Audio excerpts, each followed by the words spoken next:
حضرت مسیح موعود اور حضرت مسلم موعود میں فرق کیا ہے؟ مسیح موعود اور مسلم موعود میں فرق کیا ہے؟ مسیح موعود باپ ہے اور مسلم موعود بیٹا ہے۔ فرق ایک یہ ہے کہ مسیح موعود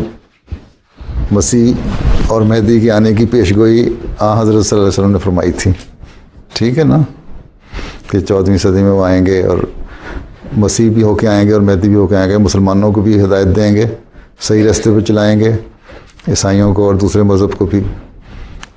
چلانے صحیح راستے پہ لے کے آئیں گے، ہیں، اس لیے آپ کا نام مسیح اور مہدی دونوں رکھا حضرت صلی اللہ علیہ وسلم نے، ٹھیک ہے۔ دوسرے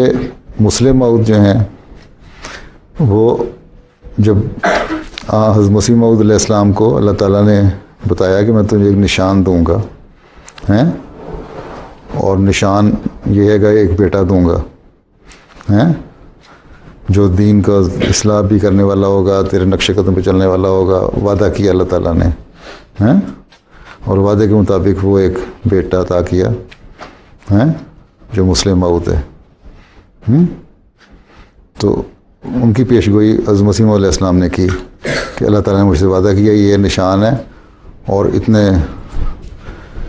بہت سارے نشان ہیں اس میں سے، ہیں، تو ان نشانوں کے مطابق اللہ تعالیٰ نے اپنا وعدہ پورا کرتے ہوئے بیٹا دیا، پھر اس کو لمبی عمر دی، اس کو خلیفہ بنایا، انہوں نے دین کی اصلاح کے لیے، تجدید کے لیے بہت سارے کام کیے، اور اللہ تعالیٰ کا وعدہ پورا ہوا، ہیں، جو اللہ نے وعدہ کیا تھا حضرت صلی اللہ علیہ وسلم سے اس کے مطابق مسیح موعود آئے، جو وعدہ کیا تھا حضرت مسیح موعود علیہ السلام سے اس کے مطابق مسلم موعود آئے، ٹھیک، چھوٹا سا فرق تو یہ ہو گیا۔